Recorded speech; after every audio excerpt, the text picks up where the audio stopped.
Hello and welcome back. Today I want to talk to you about how people are being a bit over leveraged and why that's causing symptoms in our society of burnout and fatigue, and even there's new words out there like digital burnout to describe this. When people are demanded to do more and more and more, and the tool sets available to them allow them to do more and more, the expectations for them to do more also rise to match the tools and the capabilities. And the expectations of our society to accomplish so much with so little are just increasing and going up and up and up.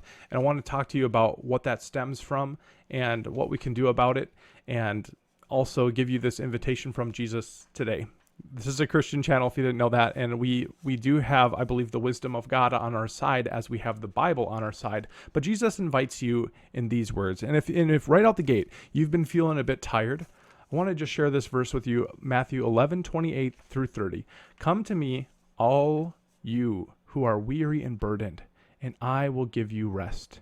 Take my yoke upon you and learn from me, for I am gentle and humble in heart, and you will find rest for your souls, for my yoke is easy and my burden is light. Heavenly Father, I pray a blessing over everyone who's listening. Lord, we live in a time that expects a lot of us. And so I pray, Lord, that we would find our rest in you. In Jesus' name, amen.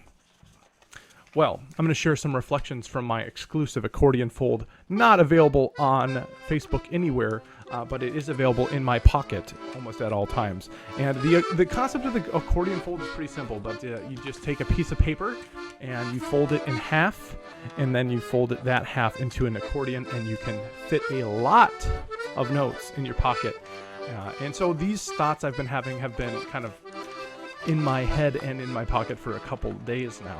But I want to talk to you today about leverage, and that is where a single person is being kind of used, I guess you could say, to do more and more. Leverage is it's kind of like a tool, right? Like you have a lever, and so much force on this side of the lever moves an object on the other side of the lever by a greater amount, right? That's kind of the idea. And so when you have an economy and you have a company in that economy, and let's say they're a coffee roasting company, right? So not everybody can be a coffee roaster, only special few people, but the effectiveness of the few coffee roasters applies enough coffee to the whole society where everybody gets to drink a coffee. Okay, that's the idea of leverage. If every single person was a coffee roaster, we would need all of those machines. We would need to do almost nothing else other than brew coffee, right? But we apply leverage to the coffee roaster, and we give them the ability to do something for everyone in the society. But the question is, how big is the society? Okay, so if you have, let's say you're living in Switzerland and you're a really smaller country, right? The number of coffee roasters, if you have a closed border scenario, the number of coffee roasters you would need for that population size is a few, maybe. Not that many. But how big do you draw your map? Let's say that it's not just Switzerland, but you're providing coffee for the entire European Union now. Okay, the skill of those coffee makers to produce volume now matters a lot more. And the quality that they can offer to the larger community, it becomes more important. But in our world, we actually have a community that is not a nation or even the region of nations, but is actually global. So the bounds of what is our community has stretched to now encompass the entire globe. And so because of that, the expectations of volume and quality have gone through the roof quite literally. Don't believe me? Just take a look at a few brands.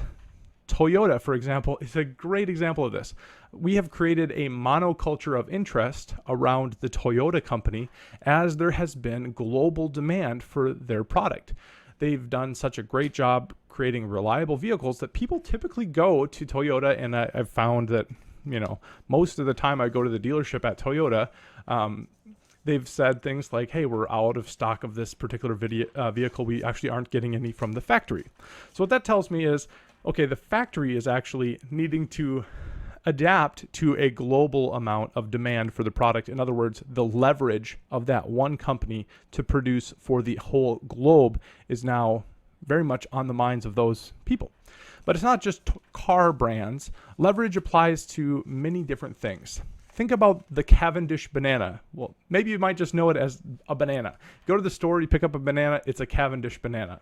There are actually over 1,000 varieties of banana in the world, but the only one available at your supermarket, unless you're at a really fancy supermarket, is probably a Cavendish banana. We've created global demand for a certain type of thing, and so in order to meet that global demand, we're having to leverage even supply chain, even the variety of banana that we do, and we're really trying to apply the best technology and farming methods to the Cavendish banana, and so that we can get it everywhere it needs to be. Similar with the apples. Did you know that there's 7,500 varieties of apples? But you probably can only name 4, I'm guessing, unless you're really a connoisseur. Maybe you know 10, right? I think I maybe know 10 varieties of apples. But the ones that you might be most familiar with are the ones in your supermarket. Red Delicious, Gala, Honeycrisp, maybe Golden Delicious. Now I'm going to see if I can get really fancy with you. No, I don't know if I could actually get to 10. Maybe I could if I sat down with a notepad, but you get the point.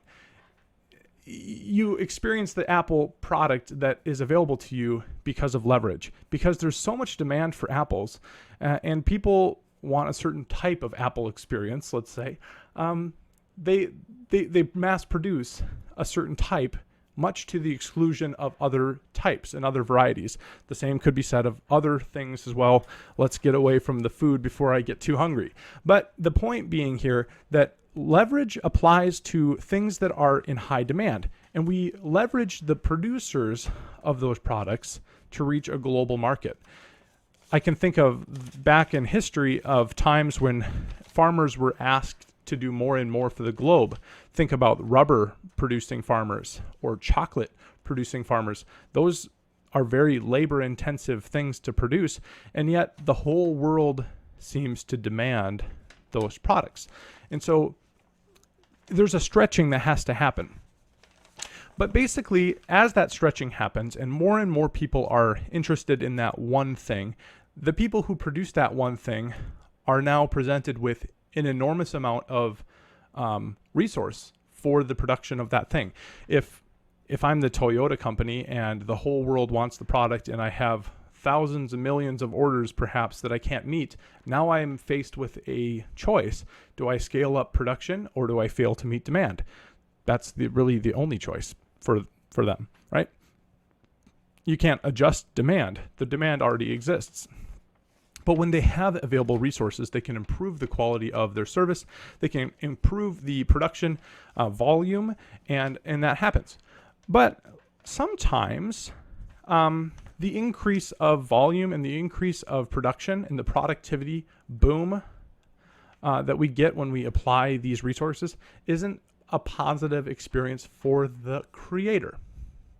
And I want to make a few points about that, because eventually I'm going to make the point that you are a creator in your world. And as leverage is being applied to you, it becomes unsustainable.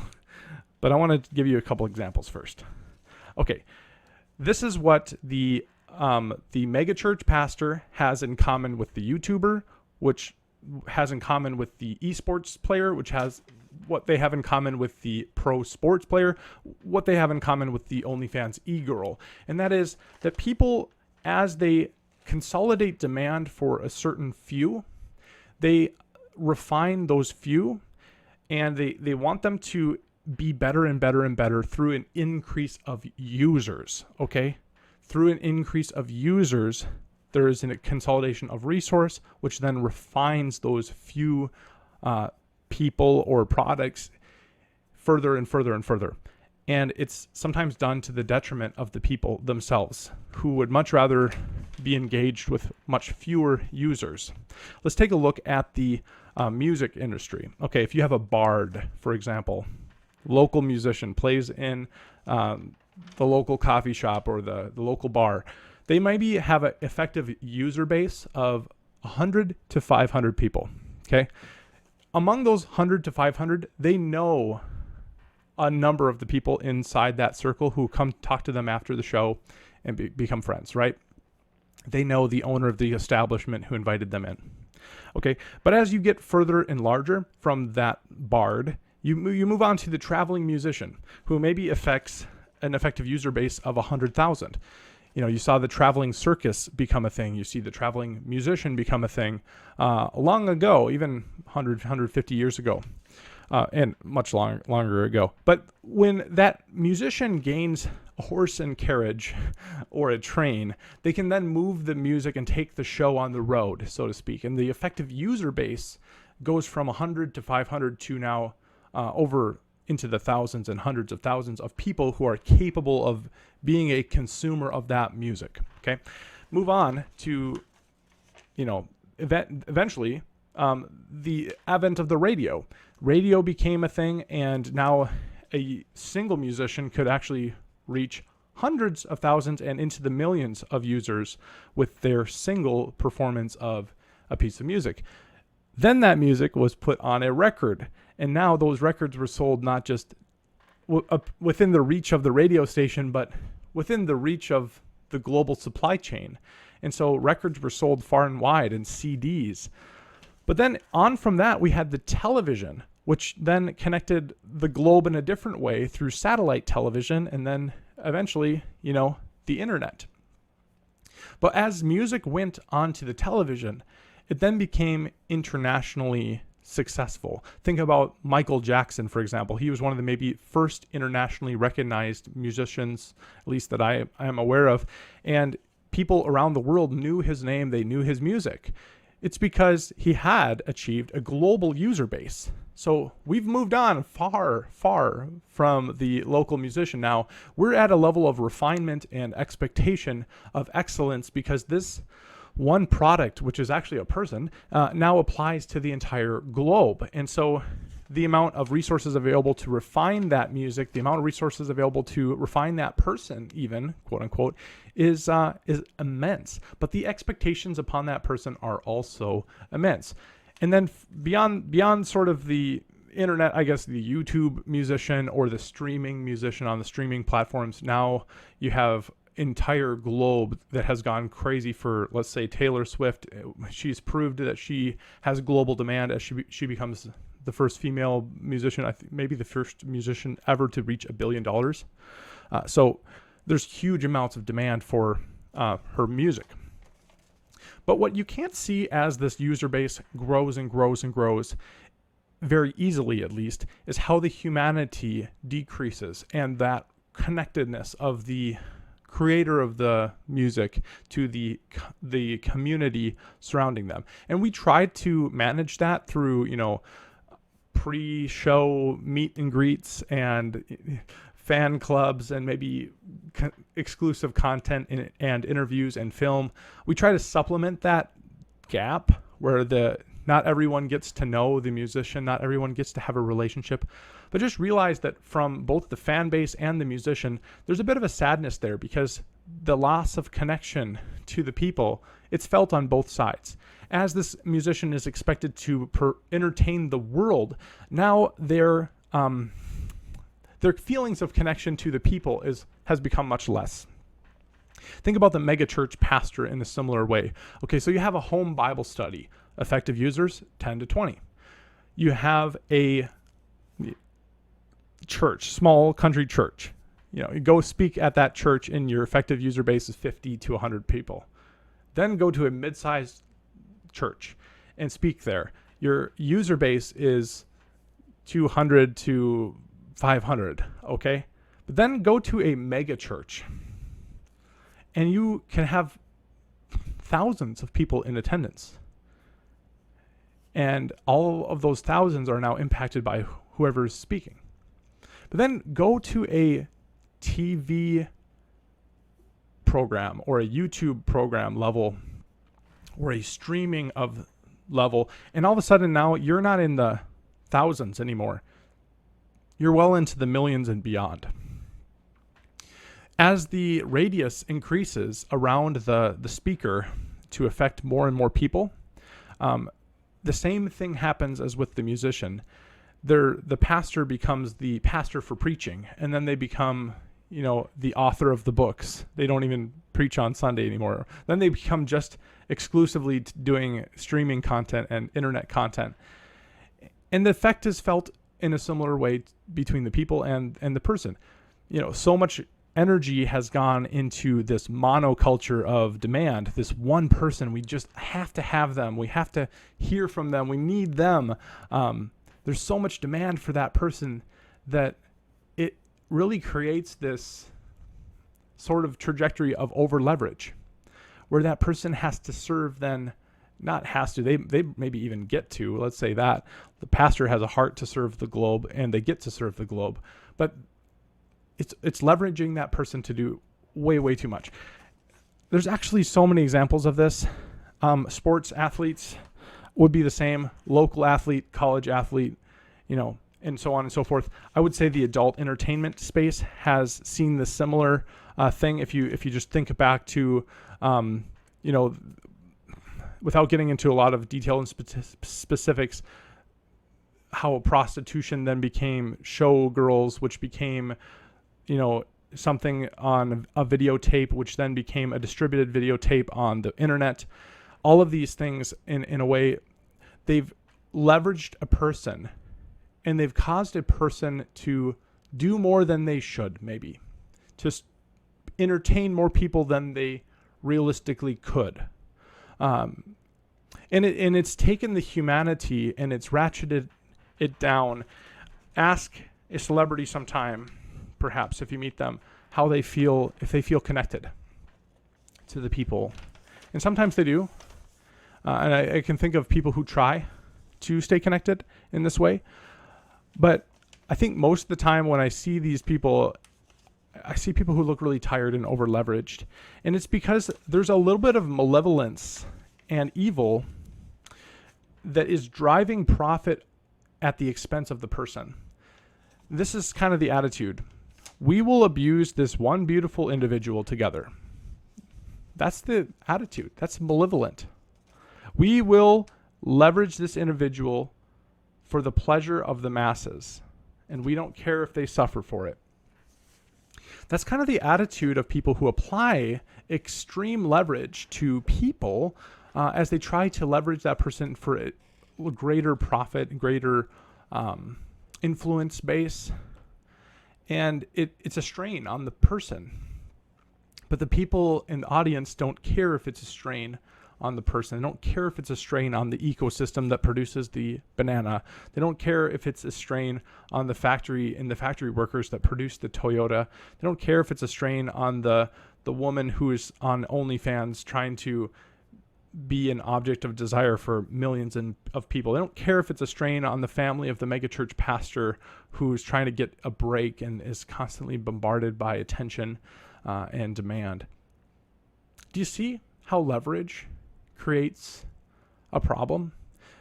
When global demand reaches such levels, eventually that demand applied to a person creates a situation where they're leveraged beyond ability. And that's, friends, what I think is happening actually in our world. We have a situation where people are being leveraged beyond ability and leveraged beyond, I think, what God intends for those people in those spaces. I think about doctors as being another example of this. So you have certain doctors that have global demand. They live in my backyard, I guess you could say. Mayo Clinic here in Minnesota has people flying in from all over the world to get care. It's because the care is such a high quality, there's global demand for it. But those doctors, they can only keep track in their head of a certain few people. And then beyond that certain number of people, they depend on their notes, right? They take really good notes when they meet with somebody, and then they use those notes to scale the care process to more and more people. But even doctors, I feel like when they have to set a limit on the number of patients that they can see in a year, the number of patients that they can see in a week, there has to be a limit, as we see, because these doctors are finite beings, even as we are, right? We are finite beings. We even the musician or the author or the radio star or whoever who gains this global following, they are also finite beings, and they have to be cared for and protected, and they have to be safeguarded against too much influence and too much interest in them a bit, right? And so as the doctor, he feels like, hey, I really want an authentic patient-client relationship, or doctor-client, provider-client relationship. And yet I feel like I've got to depend a lot more on my notes to do that well. And I wonder how much that feels like a concession for them. They wish they could just have a limited number of people that they see. And instead, technology has created a certain demand for their services, that there's an expectation that because they have digital scheduling and an assistant and this and that and digital diagnosis and all this, that somehow they should be doing more. You should be doing more. And now we move from the celebrity examples to you and me. Because this idea of you should be doing more, it's only very clearly seen in the celebrity, but I want you to see it in your life and in my life as well, which is that as the tool set improves and as people can do more, they are then expected to do more. The number of users of you has expanded. Okay, we used to have a friend, you have a friend circle, and I have my maybe 100 friends in my town, or 500 friends maybe even in my town. But now we have Facebook, right? That has increased the size, the radius of people who have access to you. They can just pop you a message, right? But as that radius expands and expands and expands, the people start to feel over-leveraged. How can they possibly maintain the relationships they have with this thousands plus people, more people than they could realistically keep track of in their head? And so you can see somebody in person and realize, oh, I'm your Facebook friend, and realize, oh, neither of us actually know much of what's going on with the other person. If you've ever had this experience as I have, it's a little uncomfortable, and it's not because I don't care about the person. I love that person. I love them with the heart of Christ. I want that person to be blessed and succeed and everything. But the reality is, I'm over leveraged. And I think I see this symptom in workplaces as well. We have such capable tools to do so much work so efficiently. And yet, as that expectation of doing more has increased, as the number of users increases, the demand increases, do you scale up production, or do you try to manage demand? It kind of becomes a question that each one of us has to answer in our own places and in our own spaces. And I hope that we come up with a good answer. Because here's the thing that happens next. When AI comes into this picture, it increases the potential leverage to almost infinity. A person is finite in the way that they can only manage so much in the brain. A computer has been, at least as a tool, capable of so much more memory and processing power than what a person can manage. And so what happens as people compete against over-leveraged people, they lose. But when people compete against a technology that is capable of infinite leverage, they also lose. And so we see, AI accountants that are making 7 figures, and the average accountant making less and less, perhaps. You see lawyers who are going to, for a time, increase their leverage to serve more and more customers as they adopt AI tools, but then all of a sudden demand evaporates because people can just go directly to the AI and not to the human lawyer. And I think we're going to see this more now, where even photographers would be a good example. A photographer has, a customer base and a community to serve, but now you just upload your photo and the AI spits out a few nice headshots for your LinkedIn profile, right? So you see evaporation of demand, where there's no longer demand for the human in the system. They're wanting the cheaper, more highly leveraged AI tool that can do the thing that a human used to do, right? But the reality is then what happens is it spirals out of control rather quickly from there. I don't have a lot of time to get into kind of that spiral, but I just want you to see, I think, and realize that leverage is being applied, and it's being applied to people like you and me. Even I started a company, and 100 years ago, somebody who starts a company needs a team of 50 people easily. You need an accounting department. You need people who are signed on to do sales, and lots of people are involved. Now, a single person can start a company, and that it becomes so problematic. Thank you for that word from our sponsors. No, but seriously, I think that in a time and in a place where we have immense power to do more and more and more, and even AIs that can augment us to leverage us further, I think we need to ask the question, what's the point of expanding the circle so far? And what is the effect on me? And how do I protect the gifts that God has given me, including family, including my health, including my friendships and my community, even my church? Here's a few verses on that. Proverbs 23 verse 4 says, "Do not toil to acquire wealth. Be discerning enough to desist." Okay? Be discerning enough to desist means know your limits. Know when this is too much and I'm going to stop here because this is my limit. So I'm going to desist even from a good thing like making money. Okay? Don't just strive and strive and strive endlessly after money. Be discerning enough to desist. Exodus 23:12 says, 6 days you shall do your work, but on the seventh day you shall rest, that your ox and your donkey may have rest, and the son of your servant woman and the alien may be refreshed. Okay, so everyone needs rest. Even people who are visiting you need rest.